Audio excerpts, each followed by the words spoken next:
okay? And if you count all the little squares,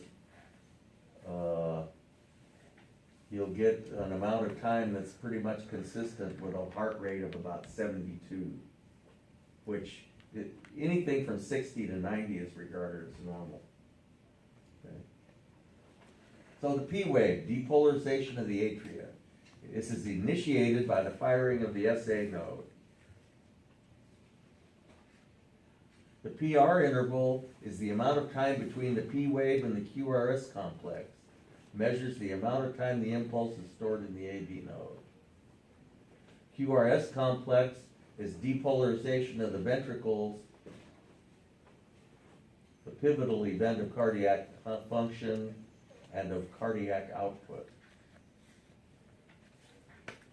So blue stands for depolarization.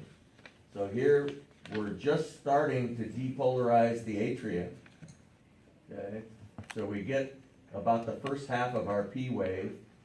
Now we've completely depolarized them, so we get a complete P wave. Now we start to depolarize the ventricles, and you get the QRS complex. We depolarize them completely. Oops, it goes like this. Sorry, from there to there to there to there. Now we start to depolarize the ventricles. Now we've completely depolarized the ventricles, and we get our complete QRS complex. So the amount of times that those ventricles depolarize is measurements between those two lines, like The measurement, QRS? the PR interval is the amount of time the impulse is stored in the AV node. And how do you measure that? Because every square is 0.04 seconds. Okay. So okay. So does it not depolarize when there's no P wave? Pardon? When there's no P wave, does that mean it's not depolarizing? That means you're dead, because Oh. if your Like your when you're in AFib, pacemaker you don't have isn't a firing, When you're in AFib, so you don't have a P wave, so what does that mean? oh, when you're in AFib, When you Uh, is it? you have what's called an F wave. I actually talk about Okay. AFib a little bit in here. Okay, but you have a mess. You still get a normal ventricular contraction, but you don't get any cute little P wave. It's called an F wave. It's just a mess in that region, because the atria are just sitting there fibrillating, kind of shivering. Okay. Yeah. So finally, the T wave is repolarization of the ventricles. Okay. Repolarization of the atria is obscured by the QRS complex. So this red is supposed to be repolarization, and that's your T wave. I don't have the last slide. The one that you just passed. This one? Yeah. Oh, Yep. yeah. Oh wait, never mind. For some reason it's Okay.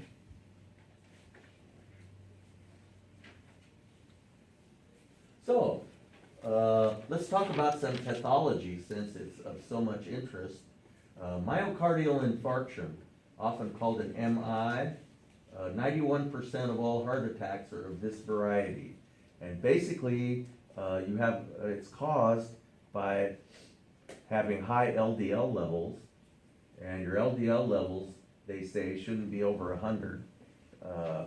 And so it leads to a condition called atherosclerosis, which causes this plaque to build up in your arteries, and the arteries become stenotic. What does stenotic mean? Non-flexible? They narrow. They're also non-flexible. And they're also highly irritable. And sometimes they'll spasm, because arteries don't like being coated with plaque. Okay? And so, anyway, what typically happens is they don't become completely, this doesn't develop to the point where they're completely shut. Instead, it often kind of goes into a dormant phase where you don't get any more. You may never have any more problem after you plaque up to a certain amount. okay? Because there's, as we talk about it, I think you'll see the plaque can only develop to a certain point, because LDLs can't get inside the artery to cause more plaque, once you plug up all the holes. And so, anyway, that causes the big problem is when you throw a clot or a thrombus, which plugs up the remaining lumen of the artery, and all of the tissue downstream dies. So, if this is a big artery, it will kill you, because a large amount of tissue will die. If it's a teensy little artery, you may not even know you have it. And people often have a whole bunch of these little ones in little arteries, never knowing that they've had them. But slowly, as this tissue fills in with, because the dead tissue fills in with scar tissue. And there are a couple things about scar tissue. Number one, it can't contract. And number two, it won't conduct the impulse. Okay? And you'll have a condition called heart block. And so, but if it's a big artery, it'll kill you right away. And this is why they subject you to stress tests, is because if you've had enough of these little MIs that you have heart block, you won't be able to, the effectiveness of your myocardial contraction won't be enough to eject much blood, and your cardiac output will be greatly reduced. And they can measure any reduction in your cardiac output using nuclear med test that they do on you while they're putting you on this treadmill, okay? And they can elucidate the exact reduction in your so-called cardiac ejection fraction.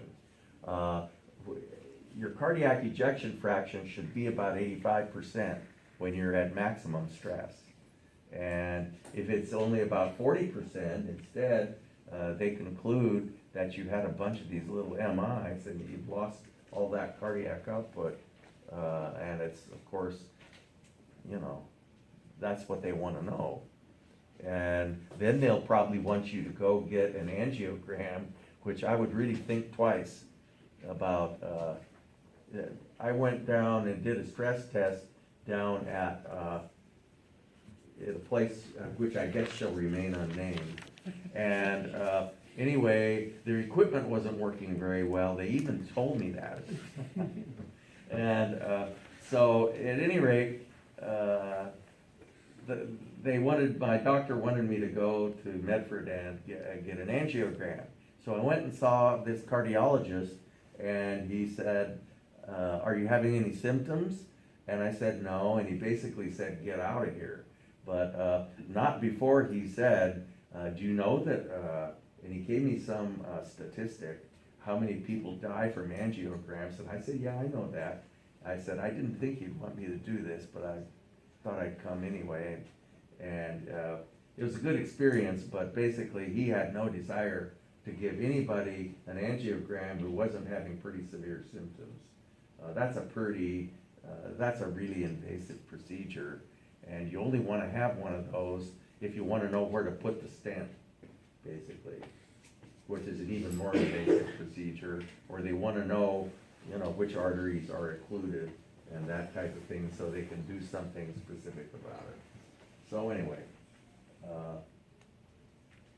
so know what an MI is. Know what the word stenosis means. It means narrowing of an artery. Know what atherosclerosis is. Okay? Chest pain really isn't the major symptom of a stenotic coronary artery. It's shortness of breath. Although some people have this chronic angina that comes and goes, especially when they exert themselves. But other people don't get that. Okay? But angina is due to a condition called ischemia, and you should know what that means. If you are ischemic, it means your heart tissue is deprived of oxygen, and the reason it's deprived of oxygen is because the arteries have been occluded, and the myocardium is oxygen starved. And it uses lots of oxygen, and it likes to have plenty. And one of the best things you can do for your heart is exercise. Why is that? Why is that? Because you increase your fitness levels and your ability to supply oxygen to the myocardium. And so, yeah, physical fitness is one of the best things, and getting your cholesterol measured periodically. It's not even necessarily, you can only manipulate your cholesterol about 15% with diet, weight loss, and exercise. You gotta choose your parents wisely. Is the main way you can alter your cholesterol levels. And, but if you're borderline, they may suggest that you exercise and cut out cholesterol, but these miracle statin drugs are what have extended our life expectancy so dramatically, because those will lower your cholesterol a whole bunch. And if you need to lower it more than about 10%, then that's the ticket, so. Okay, inflammatory processes encourage clot formation, as we'll see. Okay, ischemia, myocardial cells become oxygen deficient due to arterial stenosis.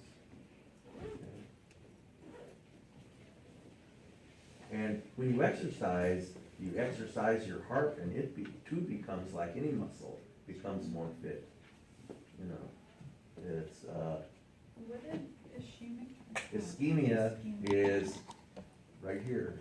Myocardial cells become oxygen deficient due to arterial stenosis. Stenotic coronary arteries are the usual cause of angina and shortness of breath.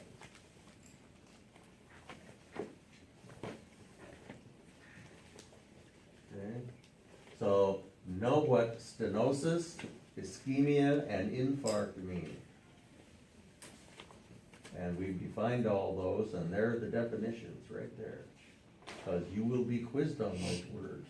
Healthcare professionals should know what those words mean. They should be household words. Okay, and angina pectoris is a great example of pain referral. Remember we talked about that? And for those people that get angina, it is a pain in the chest, often passes down the left arm, and sometimes you can even feel it up through your back. Goes down to your little finger. But some people, shortness of breath is the most common one. An infarct is when you block off an artery, the tissue downstream dies. Okay, and so if it's a teensy little artery, you wouldn't even know you had it. One of the primary causes of dementia is multiple infarcts of teensy little arteries in your brain over a period of years, you know. And the tissue downstream dies, and you slowly lose cognitive functions. So, same thing can happen with the heart. Okay, and it's all caused by atherosclerosis. Can you have infarcts in any organ? What? Can you have infarcts? Yes, in anywhere. any organ? Yeah, anywhere.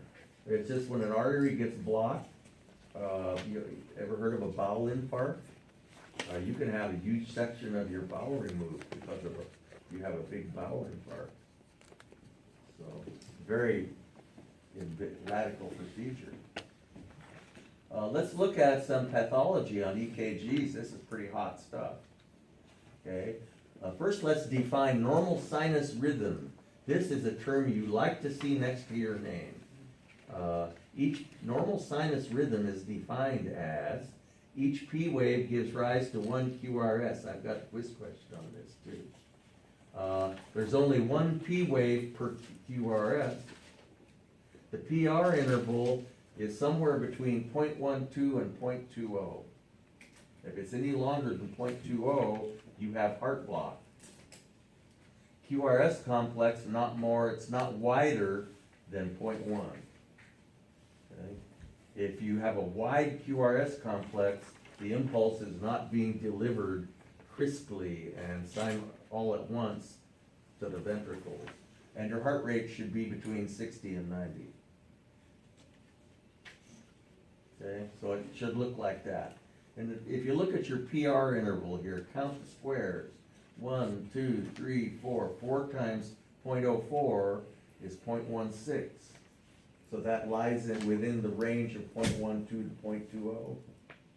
Okay, looks like it's about 0.17 in this case.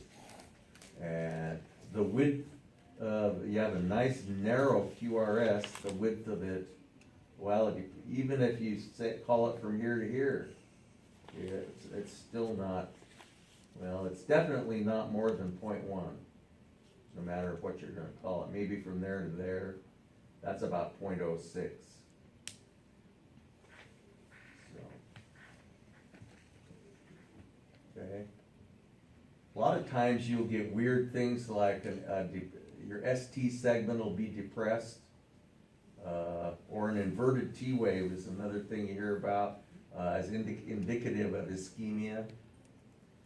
But that person will be having symptoms too. Dysrhythmia, the word arrhythmia is not really a proper word. It means lack of heart rhythm. That's when you're dead. A dysrhythmia is when deviation from normal sinus rhythm. Okay. So heart block. First degree heart block is all sinus impulses are conducted. So you have both a P wave and a QRS, but they're too far apart. Okay, and that means that the impulse is not being conducted through the tissue like it should, probably because there's some scar tissue in there, and scar tissue doesn't conduct the impulse as well. Why would you have scar tissue? Small little vessels. Because you've had some small little infarcts. Okay? So, and you've lost some tissue and it's been replaced by scar tissue, which doesn't, so this is first degree heart block. Generally, the people are asymptomatic, but the fact that you have this means you've had some little infarcts and you're likely still having them. And so you might want to look into your cholesterol or whatever. Secondary heart block is only some sinus impulses are conducted, and you probably need a pacemaker for both second degree and third degree.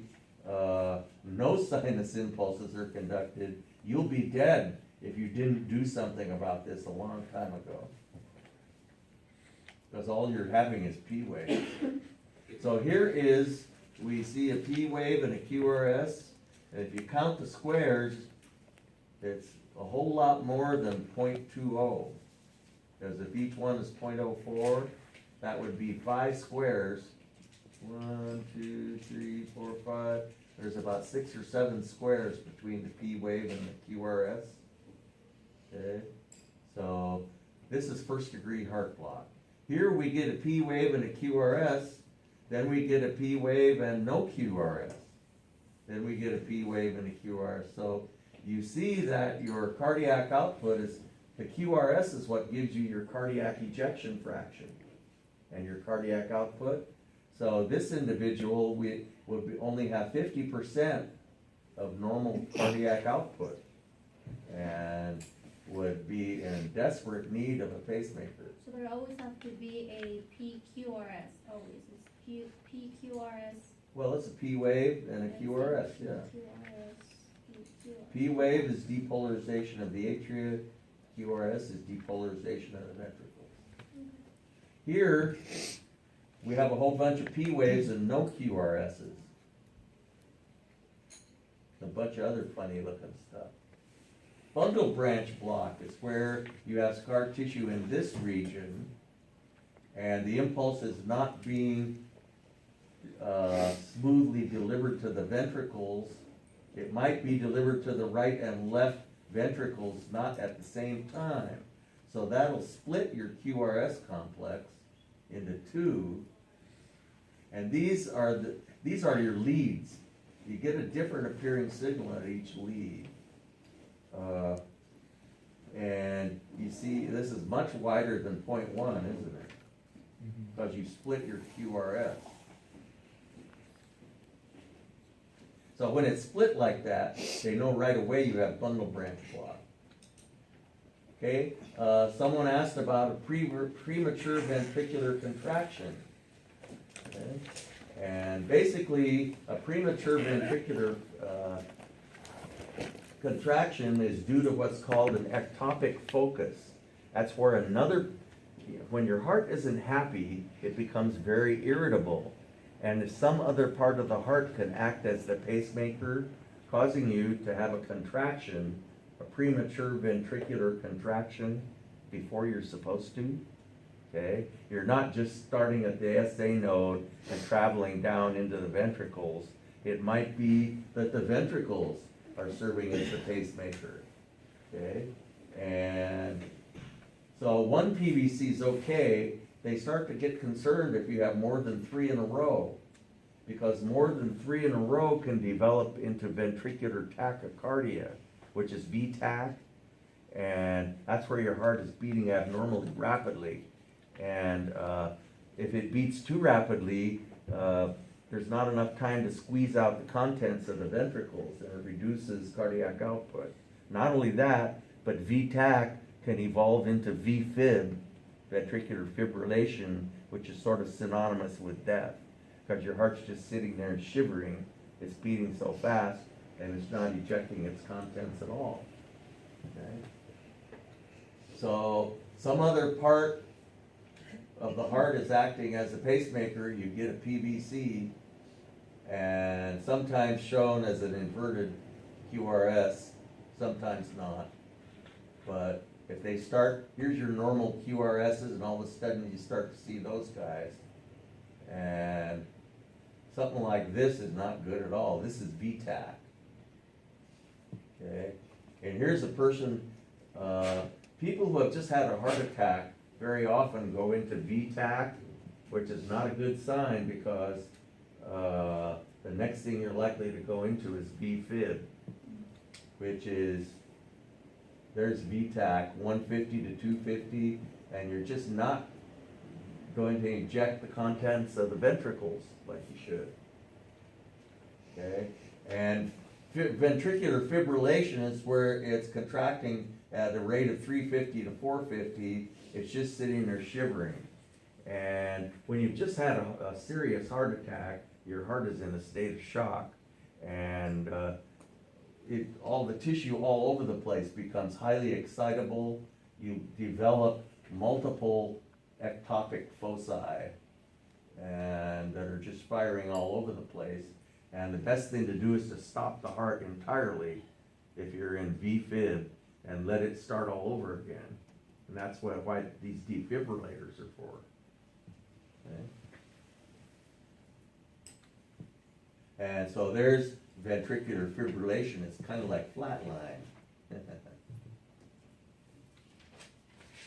Okay. Atrial fibrillation is where you get P waves and no normal looking, you get funny P activity actually. And this is called an F wave, is what it's called. Okay. And your atria are shivering, you do get ventricular contractions, but it's, I know a guy that has this, and it tends to be sort of episodic. It comes and goes, and he'll get episodes where he has this that are very scary. And the danger of having your atria shiver, there's something about that that has a tendency to cause blood clots. That if you have a blood clot in your right atrium, where's it gonna go? Right to your lung. Okay? It'll just get pumped right into your lung, and you'll have a pulmonary embolism. And those are fatal more often than not. Okay? So atrial fib, your atrial rate is very high. Ventricular rhythm, irregular, but they have drugs that can even it out. Organized atrial activity is absent. F waves. Okay? And ventricular depolarization is normal, especially on the right drugs. And there's some good ones out there.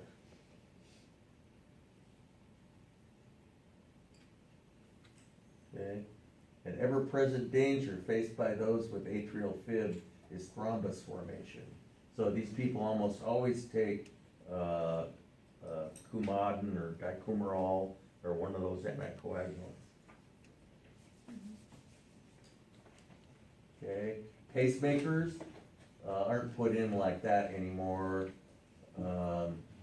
And basically for a person, pacemaker is indicated for a person with heart block, for a person whose heart is doing really strange things. Okay, of course, after you've had a heart attack, okay, but, pacemaker implants, they'll put it in through the brachiocephalic vein. They'll put, and right down into your right down there at the apex of the heart through the, tricuspid valve there, okay, down in there, and it'll, and it'll sort of be a branch right up there in the right atrium, and then one that goes down into the ventricle. And for most people, you might think that the AV valve might not like having that in there, but it works out okay for most people. And they'll have an implant that's subcutaneously implanted in your chest, very close to the surface. And they actually have it now so that you can hold a telephone against this and call up your cardiologist, and he can reprogram the thing over the telephone. And it goes right through the thin layer of skin into the device. That's, a lot of people have these. And if they think they need to speed it up or slow it down or change something, they can do that. Here's a patient who's got one there, and another one. Okay, heart transplants, won't say much about those, but all the rejection issues are there. Okay, sometimes they leave the old one in, but I don't know how you'd have enough room unless you took a lung out. So, our last thing that we'll finish up with tonight is the cardiac cycle, something that's always discussed in a class like this, and it's a very good exercise. All of the events, and I mean every last little thing that goes on during one heartbeat.